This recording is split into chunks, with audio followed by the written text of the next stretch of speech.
बहू, ऐसा कब तक चलता रहेगा? तेरी माँ का एक फ़ोन आते ही तू मायके भागी जाती है। माँ, मुझे कॉलेज जाने के लिए देर हो रही है। आपने मेरा लंच बॉक्स तैयार कर दिया क्या? कृतिका बोली। अरे बेटा, आज तुम अपने टिफ़िन में खाना खुद ही रख लो। मैंने रोटी और सब्ज़ी तैयार करके रखी हुई है। तब तक मैं चाय बना लेती हूँ, माँ ने जवाब दिया। कृतिका टिफ़िन पैक करते हुए बड़बड़ा रही थी कि पता नहीं भाभी अपने मायके से कब आएगी। कितने दिन हो गए, जाकर बैठ गई, वापस आने का नाम ही नहीं ले रही। सारे घर का काम तुम्हें अकेले ही करना पड़ता है। अरे बेटा, सुबह सुबह क्यों बड़बड़ा रही है? वो कोई पहली बार तो नहीं गई है। और अब चुप करो, तुम्हारे भैया आ रहे हैं। तुम कॉलेज जाओ, माँ ने कहा। कृतिका ने अपना लंच बॉक्स उठाया और कॉलेज के लिए निकल गई। सुमित ने रसोई में आते ही कहा, माँ जल्दी से अदरक वाली कड़क चाय बना दो। रात को अच्छे से नींद नहीं आई तो सिर थोड़ा भारी हो रहा है।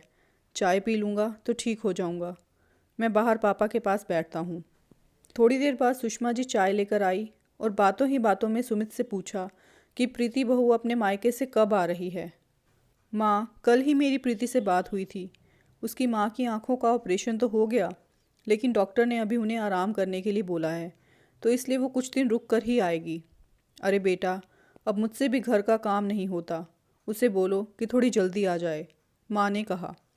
माँ, तुम्हें तो मालूम है ना, वो अपने माता पिता की इकलौती बेटी है और पिछले साल उसके पापा भी चल बसे, तो उसकी माँ का ध्यान रखने के लिए कोई भी नहीं है, तो उसे ही अपनी माँ का ध्यान रखना होगा। यहाँ तो हम सब लोग हैं, तो कुछ टाइम के लिए हम लोग मैनेज कर ही लेंगे। और माँ, तुम भी प्रीति को फ़ोन करके उसकी माँ का हाल चाल पूछ लेना, उसे भी अच्छा लगेगा। ये बोलकर सुमित अपने ऑफिस के लिए निकल गया। जैसे ही टाइम मिला, सुषमा जी ने प्रीति को फ़ोन लगाया और कहा, तुम्हारी माँ की तबीयत कैसी है और तुम कब आ रही हो? मुझे यहाँ पर घर के सारे काम करने पड़ते हैं, अब मैं और नहीं संभाल सकती। प्रीति ने जवाब दिया कि मम्मी जी, आप कुछ दिनों के लिए खाना बनाने के लिए किसी को रख लो। अरे बहू, तुम तो ऐसे बोल रही हो जैसे पैसे पेड़ पर उगते हैं।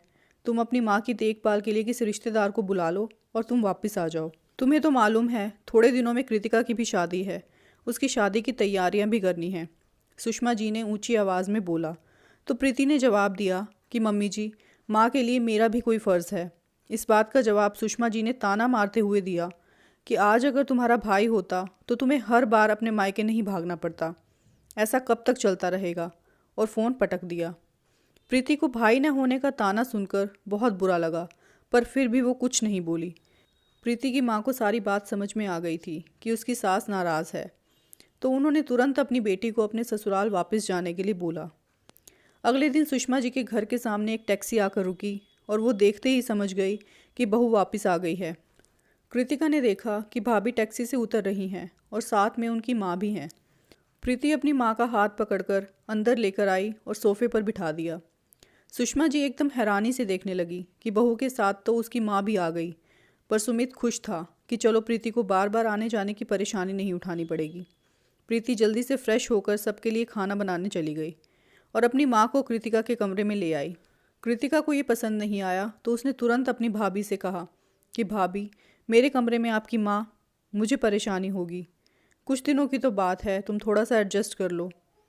मौका मिलते ही प्रीति ने सुमित से कहा कि मैंने फ़ैसला कर लिया है कि माँ का घर बेचकर हम यहीं कहीं माँ को घर ले देते हैं, जिससे माँ हमारे पास रहेगी। प्रीति की बात सुनते ही सुमित बोला कि घर लेने की क्या ज़रूरत है, माँ यहाँ भी तो रह सकती है हमारे साथ। सुमित, ये कैसी बातें कर रहे हो? कोई भी माँ अपनी बेटी के ससुराल में रहने के लिए नहीं मानेगी, और मैं चाहती भी नहीं कि वो यहाँ रहें। इससे रिश्तों में कड़वाहट आएगी, और अगर माँ पास रहेंगी तो वो अपने हिसाब से रह पाएंगी और हम भी उनका ध्यान अच्छे से रख पाएंगे। कुछ दिनों के बाद प्रीति ने पास में ही माँ को घर ले दिया और सामान भी शिफ्ट कर दिया। वो अपने घर से ही माँ के लिए चाय, नाश्ता और खाना पहुँचाती रही और समय समय पर माँ की आंखों में दवाई डालना और माँ को दवाई देना बिल्कुल नहीं भूलती थी। प्रीति की माँ भी खुश थी कि बेटी साथ में नहीं है तो क्या हुआ, पास में तो है। एक दिन सुषमा जी ने अपनी बहू को बोल ही दिया कि बहू, ऐसे कब तक रोज़ रोज़ खाना पहुंचाती रहोगी? अपनी माँ के लिए काम वाली क्यों नहीं रख देती, जो उनका पूरा ध्यान रखेगी? तुम्हारे पिताजी की पेंशन तो आती ही है, तो उनका खर्च भी आराम से चल जाएगा। मम्मी जी, आप ये क्या कह रही हैं? हमारे यहाँ पर इतने लोगों का खाना बनता तो है, साथ में थोड़ा ज़्यादा माँ के लिए भी बन जाएगा तो इसमें क्या फ़र्क पड़ता है। लेकिन फिर भी कोई बात नहीं, आप कह रही हैं तो यही सही, प्रीति ने जवाब दिया। सुमित ने अपनी माँ की सारी बातें सुन ली थी और उसे वो बात बहुत बुरी लगी, लेकिन वो चुप रहा कि घर में कोई लड़ाई झगड़ा ना हो। प्रीति ने अपनी माँ के लिए आया का प्रबंध भी कर लिया, पर प्रीति फिर भी रोज़ अपनी माँ का हाल चाल पूछने ज़रूर जाती थी और माँ को भी अच्छा लगता था और थोड़े दिनों में माँ की तबीयत भी ठीक होने लग गई थी। उसके बाद सुमित और प्रीति मिलकर दोनों कृतिका की शादी की तैयारियां करने लगे। कृतिका की पसंद की हर चीज़ ली गई। सुमित ने भी प्रीति के लिए एक सुंदर सा सोने का हार बनवाया। जैसे ही सुषमा जी ने देखा तो वो बोली, इतना महंगा हार क्यों ले लिया, इसकी क्या ज़रूरत थी, पहले से ही घर में शादी का इतना खर्चा हो रहा है। अरे माँ, ननद की शादी है तो भाभी के गले में एक नया हार तो बनता ही है, और मैं आपके लिए भी लेकर आया हूँ। हम कृतिका की शादी धूमधाम से करेंगे, सुमित हंसते हुए बोला। और फिर शादी का दिन भी आ गया और बहुत ही धूमधाम से कृतिका की शादी हो गई और वो अपने ससुराल चली गई। फिर एक दिन अचानक सुमित के पिताजी की तबीयत अचानक से ख़राब हो गई और उन्हें हॉस्पिटल लेकर गए तो डॉक्टर ने बताया उन्हें दिल का दौरा पड़ा है। सुषमा जी का रो रो कर बुरा हाल हो गया और सुमित भी घबरा गया था। तभी डॉक्टर ने आकर बताया कि घबराने वाली कोई बात नहीं है, माइनर अटैक आया है, कुछ दिन आराम करना पड़ेगा। सुषमा जी ने अपने बेटे को कहा कि वो जल्दी से कृतिका को फ़ोन करके यहाँ बुला ले। तभी प्रीति बोली कि मम्मी जी, सुमित और मैं तो हैं ही, तो कृतिका को बुलाने की क्या ज़रूरत है, उसकी नई नई शादी हुई है, उसके ससुराल वाले क्या बोलेंगे। सुषमा जी ने नाराज़ होते हुए बोला, अरे बहू, तुम ये कैसी बातें कर रही हो, उसके पिताजी की तबीयत ख़राब है तो तुम कह रही हो कि मैं उसे फ़ोन करके बुलाऊं भी नहीं। अगर वो यहाँ आएगी तो उसके पिताजी को भी अच्छा लगेगा। सुमित, तुम जल्दी से कृतिका को फ़ोन करो। माँ, मैंने पहले ही प्रीति के कहने पर उसे फ़ोन कर दिया था, वो थोड़ी ही देर में यहाँ पहुँचते होंगे। सुषमा जी प्रीति को हैरानी से देखने लगी और जब खुद पर बीती तो सुषमा जी को अपनी गलती का एहसास हुआ।